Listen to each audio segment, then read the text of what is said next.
দুঃখের বিষয়, আপনারা প্রায় 7-8 মাস অতিবাহিত হয়ে যাচ্ছে।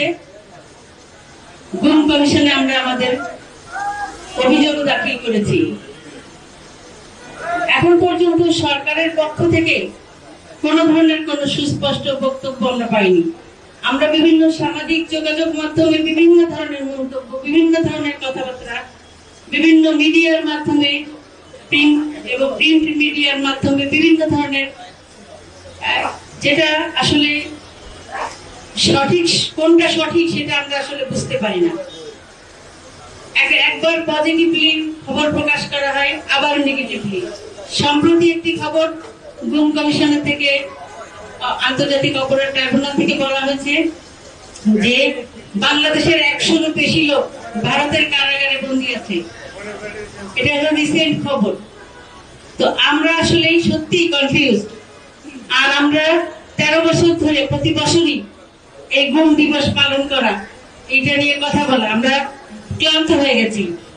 আমরা চাই না যে ভবিষ্যতে যেন আমাদের এরকম একটি দিবস আবার পালন করতে হয়।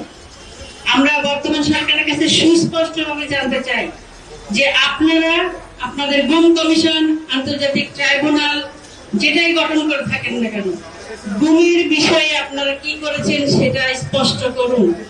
আপনারা গুমের যে আন্তর্জাতিক আইন আছে সেই আইনের আদলে বাংলাদেশের আইন সংশোধন করে সেই আইনের মাধ্যমে এই যারা গুম হয়েছে, ইলিয়াস আলী এবং আরো যারা গুম হয়েছে, সবার পরিণতি কি, তাদের অবস্থান কি, তাদের সাথে কারা কারা সুনির্দিষ্টভাবে জড়িত ছিল, তারা কোথায় আছে, তাদেরকে আইনের আওতায় এনে তাদের প্রতি বিচারের ব্যবস্থা করা, সুস্পষ্ট বিচারের ব্যবস্থা করা এবং ইলিয়াস আলীর স্পষ্ট অবস্থান জানানো।